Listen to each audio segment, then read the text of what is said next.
കോൺഗ്രസ് നേതൃത്വത്തിൻ്റെ അറിവുണ്ടോ ഇല്ലയോ എന്നുള്ളത് കോൺഗ്രസ് നേതൃത്വം തീർച്ചയായിട്ടും വ്യക്തമാക്കണം. കാരണം ഇതിൻ്റെ ആദ്യത്തെ ഫേസ്ബുക്ക് പേജ് വരുന്നത് പറവൂര് പെരുമ്പടന്ന എന്ന് പറയുന്ന സ്ഥലത്തുള്ള MP ഗോപാലകൃഷ്ണൻ എന്ന് പറയുന്ന കോൺഗ്രസ് പ്രവർത്തകനായിട്ടുള്ള അദ്ദേഹം വലിയ നാടക ട്രൂപ്പിൻ്റെ എല്ലാം ഏജൻ്റായി പ്രവർത്തിക്കുന്ന ഒരാളാണെന്നാണ് ഞാൻ മനസ്സിലാക്കിയിട്ടുള്ളത്.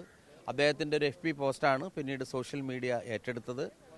അതിനുശേഷം ഷാജഹാൻ എന്ന് പറയുന്ന മാധ്യമ പ്രവർത്തകൻ അദ്ദേഹം സോഷ്യൽ മീഡിയയിലൂടെ അദ്ദേഹത്തിൻ്റെ ഓൺലൈൻ ചാനലിലൂടെ പ്രതിപക്ഷം എന്ന ചാനലിലൂടെ ഇത് ടെലികാസ്റ്റ് ചെയ്തു. അദ്ദേഹത്തിൻ്റെ രീതി വളരെ മ്ലേച്ഛമായിരുന്നു. തത്സമയം ഒരു ആരോപിക്കപ്പെടുന്നത് പോലുള്ള സംഭവങ്ങൾ അദ്ദേഹം കണ്ടതുപോലെ ഒരു ദൃക്സാക്ഷി വിവരണത്തെ പോലെയാണ് അദ്ദേഹം അവതരിപ്പിച്ചത്. അദ്ദേഹത്തിന് കേരളീയ സമൂഹം തിരിച്ചറിയുന്നുണ്ട്. പഴയ കാര്യങ്ങളൊക്കെ ആളുകൾ മറന്നു പോയിട്ടുണ്ടാകാം. CPIM-ൻ്റെ മലപ്പുറം സമ്മേളനം നടക്കുമ്പോൾ എല്ലാ വാർത്തകളും അന്ന് ഇടതുപക്ഷത്തിൻ്റെ ഭാഗമാണ് അദ്ദേഹം. മാധ്യമ സിൻഡിക്കേറ്റ് നിലനിന്നിരുന്ന കാലമാണ്.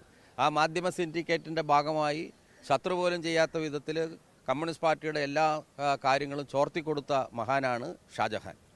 അപ്പോൾ അദ്ദേഹം നടത്തുന്ന ഈ മ്ലേച്ഛമായ ഒരു രീതിയാണ് നമ്മളിപ്പോൾ കണ്ടത്. തീർച്ചയായും അദ്ദേഹത്തിനെതിരായും നിയമ നടപടികളും അല്ലാത്ത നടപടികളും സ്വീകരിക്കും.